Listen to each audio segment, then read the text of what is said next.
പ്രിയപ്പെട്ടവരെ, ഇന്നേ ദിവസം നമ്മൾ ചിന്തിക്കുന്നത് കഴിഞ്ഞ വീഡിയോയിൽ പറഞ്ഞ പോലെ തന്നെ ഒരു പുതിയൊരു മെൻ്റലിസ്റ്റ് ട്രിക്കിൻ്റെ ഒരു റിവിലേഷനാണ്. നമ്മളെ ഏറ്റവും അത്ഭുതകരമായിട്ട് അല്ലെങ്കിൽ ഏറ്റവും ആകാംക്ഷയോടെ നോക്കിക്കണ്ടിരുന്ന ഒരു മെൻ്റലിസ്റ്റ് പെർഫോമറാണ് മെൻ്റലിസ്റ്റ് ആദി. അദ്ദേഹം തൻ്റെ കൈരളി TV-യുടെ സീക്രട്ട് കോഡ് എന്നുള്ള പ്രോഗ്രാമുകൾ ചെയ്തുകൊണ്ടും അതുപോലെ തന്നെ പല സ്റ്റേജ് ഷോയിലൊക്കെ അദ്ദേഹത്തിൻ്റെ പെർഫോമൻസ് കണ്ട് നമ്മളെല്ലാവരും അമ്പരന്ന് പോയിട്ടുള്ളതാണ്. അദ്ദേഹം വളരെയധികം അറിവുള്ള വ്യക്തിയും അതുപോലെ തന്നെ നിരവധി അദ്ദേഹം തന്നെ പല ഇൻ്റർവ്യൂവിലും പറയുന്നത് പോലീസ് സേനയൊക്കെ സഹായിച്ചിട്ടുള്ള വ്യക്തിയാണ്. ഇതുപോലെ തന്നെ ഫാസിൽ ബഷീർ ചെയ്യുന്ന പോലെ തന്നെ പല ഒരു ആക്ടിവിസ്റ്റാണ്. സമൂഹത്തിലെ സൂപ്പർസ്റ്റിഷ്യസ് ആയിട്ടുള്ള പല ബിലീഫിനെതിരെ അല്ലെങ്കിൽ തട്ടിപ്പ് നടത്തുന്ന ഭക്തിയുടെ പേരിലൊക്കെ തട്ടിപ്പ് നടത്തുന്ന വ്യക്തികൾക്കെതിരെ പ്രതികരിക്കുന്ന വ്യക്തിയാണ്. തൻ്റെ വീഡിയോയിൽ കൂടിയും തൻ്റെ ടോക്കുകളിൽ കൂടിയൊക്കെ പ്രതികരിക്കുന്ന വ്യക്തിയാണ്. അപ്പോൾ അദ്ദേഹത്തിൻ്റെ ഒരു ട്രിക്ക് ഞാനത് വളരെ അത്ഭുതത്തോടുകൂടി കണ്ടൊരു ട്രിക്കാണ്. പക്ഷേ അതിനെപ്പറ്റി ചിന്തിച്ചപ്പോൾ വളരെ സിമ്പിളായിട്ട് ആ ട്രിക്ക് ചെയ്യാൻ പറ്റുമെന്ന് തോന്നിയത് കൊണ്ടാണ് അതും കൂടി ഒന്ന് സംസാരിച്ച് വെക്കാമെന്ന് വിചാരിച്ചത്. അപ്പോൾ ആ വീഡിയോ ഏറ്റവും ആദ്യം എല്ലാവരും കാണുക.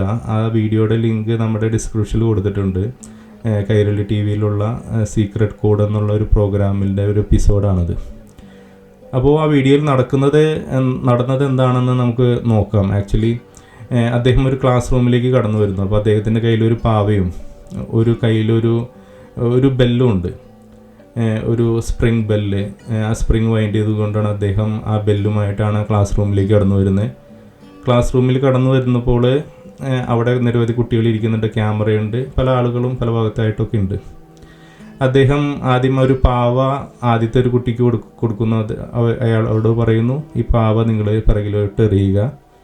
അങ്ങനെ 2 പ്രാവശ്യം എറിഞ്ഞതിന് ശേഷം അത് കിട്ടുന്ന ഒരു പെൺകുട്ടിയുടെ അടുത്തേക്ക് ഇദ്ദേഹം കടന്നു ചെല്ലുന്നു, പേരൊക്കെ ചോദിക്കുന്നു. അതിനുശേഷം കയ്യിലിരിക്കുന്ന ഈ ബെല്ല്, ഒരു ബസർ പോലത്തെ ആ ബെല്ല് ആ പെൺകുട്ടിയുടെ കയ്യിൽ കൊടുത്തിട്ട് പറയുന്നു, ഞാൻ ഈ സംസാരിക്കുന്നതിൻ്റെ ഇടയിൽ എപ്പോഴെങ്കിലും ഏതെങ്കിലും ഒരു ഇമ്പോർട്ടൻ്റ് ആയിട്ടുള്ളൊരു സമയം നിങ്ങൾക്ക് തോന്നുകയാണെങ്കിൽ, ഇത് ബെല്ലമർത്താൻ തോന്നുകയാണെങ്കിൽ ആ സമയത്ത് ആ അമർത്താൻ പറയുകയാണ്.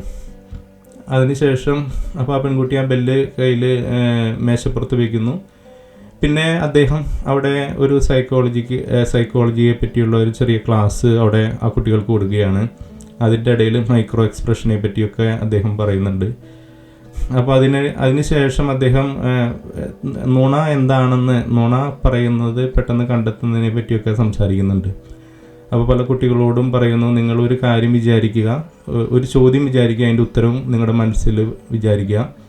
എന്നിട്ട് ഉത്തരം നിങ്ങൾക്ക് തെറ്റായിട്ട് വേണമെങ്കിൽ പറയാം, അല്ലെങ്കിൽ ശരിയായ ഉത്തരവും പറയാം.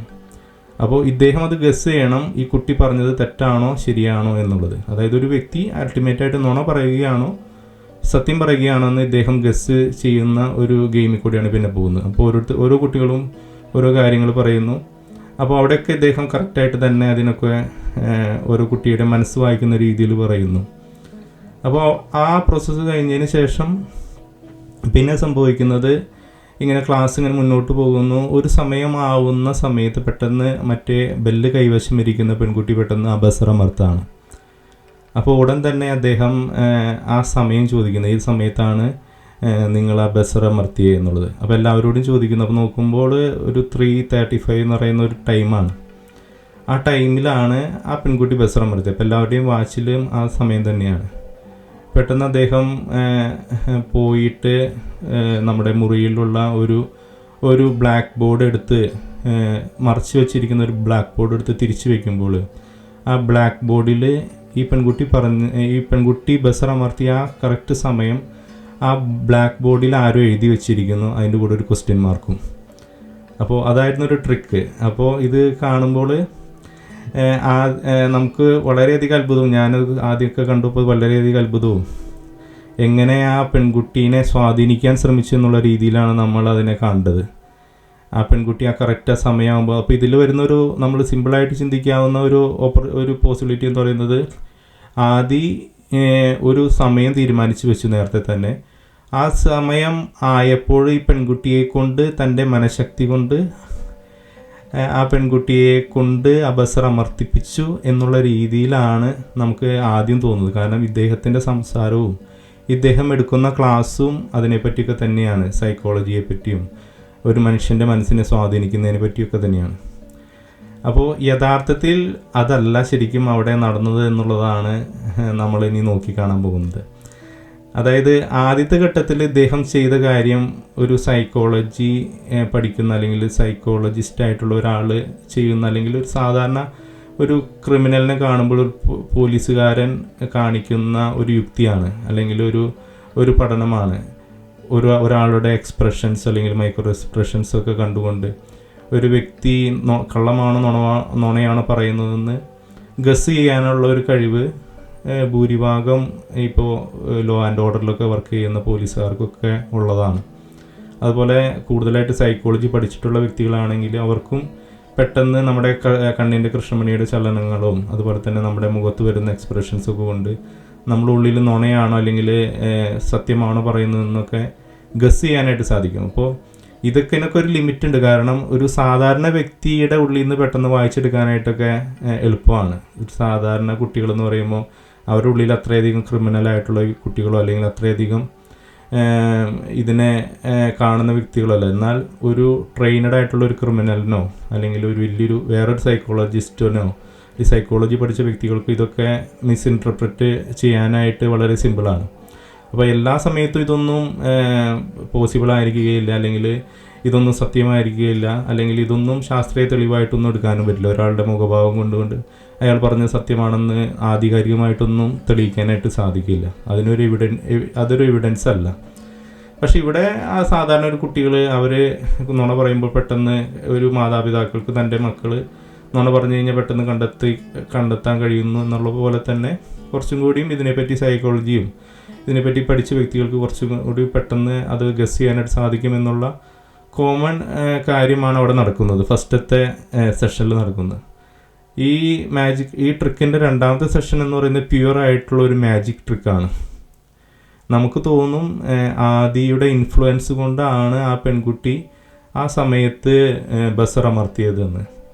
പക്ഷേ യഥാർത്ഥത്തിൽ ഇതിൻ്റെ പ്രധാന ഒരു ട്രിക്ക് ഇരിക്കുന്നത്, അത് നിങ്ങൾ ആ വീഡിയോ 2 പ്രാവശ്യം അല്ലെങ്കിൽ 3 പ്രാവശ്യവും നിങ്ങൾ കണ്ടു കഴിഞ്ഞാൽ ഓരോ പ്രോപ്പർട്ടിയും ആദ്യം ഉപയോഗിക്കുന്ന ഓരോ പ്രോപ്പർട്ടിയെയും വിശദമായിട്ട് ആദിയുടെ വാക്കുകൾ ശ്രദ്ധിക്കരുത്, ആദിയുടെ മൂവ്മെൻറ്റ്സ് ശ്രദ്ധിക്കരുത്, അവിടെ പറയുന്ന വാക്കുകളെ പറ്റിയൊന്നും നമ്മളതിൽ പെട്ടുപോയി കഴിഞ്ഞാൽ നമുക്കത് മനസ്സിലാവില്ല. പക്ഷേ ആദ്യം ഉപയോഗിക്കുന്ന ഓരോ പ്രോപ്പർട്ടിയെയും നമ്മൾ വിശദമായിട്ട് നോക്കിക്കഴിഞ്ഞ് കഴിഞ്ഞാൽ നമുക്ക് അവിടെ ഒരു ട്രിക്ക് നടന്നതായിട്ട് അറിയാം. അതായത് ഈ ട്രിക്ക് ഇരിക്കുന്നത് അദ്ദേഹം അവസാനം കാണിക്കുന്ന ആ ബോർഡിലാണ്. നമ്മൾ ആ ബോർഡ് എൻ്റെ ഒരു ഗസ്സാണ്, അല്ലെങ്കിൽ എൻ്റെ ഒരു ചിന്തയാണ്. ഇത് ചിലപ്പോൾ ശരിയായിരിക്കാം അല്ലെങ്കിൽ ശരി അല്ലാതിരിക്കാം. എന്നിരുന്നാൽ തന്നെയും അങ്ങനെ ഒരു പോസിബിലിറ്റി അവിടെ ഉണ്ട് എന്നുള്ള കാര്യമാണ് ഞാൻ പറയാനായിട്ട് ഉദ്ദേശിക്കുന്നത്. നിങ്ങൾ ആ വീഡിയോ ഇനിയിപ്പോൾ ഒന്ന് കണ്ടു നോക്കിക്കഴിഞ്ഞാൽ ഏറ്റവും ലാസ്റ്റ് ആ ബോർഡ് തിരിക്കുമ്പോൾ അദ്ദേഹം തിരിക്കുന്ന ബോർഡ് എന്ന് പറയുന്നത് സാധാരണ ഒരു ബ്ലാക്ക് ബോർഡല്ല, അല്ലെങ്കിൽ അദ്ദേഹത്തിന് വേണമെങ്കിൽ നമ്മുടെ കടയിൽ നിന്ന് കിട്ടുന്ന ഒരു വൈറ്റ് ബോർഡിൽ പേന കൊണ്ട് സ്കെച്ച് കൊണ്ട് എഴുതായിരുന്നു, അല്ലെങ്കിൽ ഒരു ബ്ലാക്ക് ബോർഡിൽ തന്നെ മറച്ചു വെച്ചുകൊണ്ട് എഴുതാമായിരുന്നു. പക്ഷേ ആ ബോർഡ് എന്നുള്ളത് ഒരു കസ്റ്റം മെയ്ഡ് അതുപോലത്തെ ഒരു ബോർഡ് എവിടെയെങ്കിലും യൂസ് ചെയ്യുന്നതായിട്ട് നമുക്ക് തോന്നില്ല. കാരണം അത്രയും ചെറിയൊരു ബോർഡ്, അതൊരു നേഴ്സറി കുട്ടികളെ പഠിപ്പിക്കുന്ന ബോർഡ് പോലും ആയിട്ടൊന്നും യൂസ് ചെയ്യാൻ പറ്റില്ല. അതുപോലെ തന്നെ അതിൻ്റെ കൺസ്ട്രക്ഷൻ നോക്കിക്കഴിഞ്ഞാൽ അറിയാം, ആ ബോർഡ് എഴുതുന്ന ഭാഗത്തിൻ്റെ ഫ്രെയിമുകളുടെ വലുപ്പം, അതിൻ്റെ വിഡ്ത്ത് കണ്ടാലറിയാം അത് സാധാരണ ഒരു ബ്ലാക്ക് ബോർഡിൻ്റെ ഒരു ബോർഡ് വെക്കാനുള്ള ഒരു ഏരിയ അല്ല. അവിടെ എന്തോ കുറച്ചും കൂടി വിഡ്ത്ത് കൂടിയ എന്തോ ഒരു സാധനം വെക്കാൻ പറ്റുന്ന രീതിയിലാണ് ആ ഫ്രെയിം കൺസ്ട്രക്ട് ചെയ്തിരിക്കുന്നത്. അതുപോലെ തന്നെ അതിൻ്റെ പിറകിൽ കാർഡ് ബോർഡും അതൊക്കെ സ്ക്രൂ ചെയ്തിരിക്കുന്ന രീതിയും കണ്ടു കഴിഞ്ഞ് കഴിഞ്ഞാൽ അത് ഒരു ബ്ലാക്ക് ബോർഡ് അല്ല എന്നുള്ളത് നമുക്ക് അനായാസം ഗസ് ചെയ്യാനായിട്ട് സാധിക്കും. അപ്പോൾ അത് ബ്ലാക്ക് ബോർഡ് ആക്കി തോന്നിപ്പിക്കാനായിട്ട് നിരവധി അദ്ദേഹം വെച്ചിട്ടുണ്ട്. അതായത് ആ ബോർഡിന് താഴെ തന്നെ ഒരു ചോക്ക് വെച്ചിട്ടുണ്ട്, ഒരു തുണി തുടയ്ക്കാനായിട്ടൊരു തുണി താഴെ വെച്ചിട്ടുണ്ട്. അപ്പോൾ ഇത് കണ്ടു കഴിഞ്ഞ ഒറ്റയടിക്ക് ഇതിലേക്ക് ആരുടെയും ശ്രദ്ധ പോയില്ല. കാരണം തുടക്കം തന്നെ ഇദ്ദേഹത്തിൻ്റെ വാക്കുകളിലും ഇദ്ദേഹത്തിൻ്റെ മൂവ്മെൻറ്റുകളിലൊക്കെയാണ് എല്ലാവരും ശ്രദ്ധിച്ച് അതിലാണ് ഇരിക്കുന്നത്. അപ്പോൾ ഈ ബ്ലാക്ക് ബോർഡ് ഉപയോഗിക്കുന്ന സമയം എന്ന് പറയുന്നത്, അത് റിവീൽ ചെയ്യുന്ന സമയം എന്ന് വളരെ ചെറിയൊരു സെക്കൻഡുകൾ മാത്രമാണ് അദ്ദേഹം ആ പ്രോപ്പർട്ടി കാണിക്കുന്നതും പ്രോപ്പർട്ടി തിരിച്ചതുപോലെ തന്നെ തിരിച്ച് മാറ്റി വയ്ക്കും, മാജിക് കഴിയുന്നു എന്ന് പറയുന്നു. അപ്പോൾ അവിടേക്ക് കൂടുതൽ നേരം ചിന്തിക്കാനോ പ്രേക്ഷകനോ അല്ലെങ്കിൽ ആർക്കോ സമയം അദ്ദേഹം കൊടുക്കുന്നില്ല.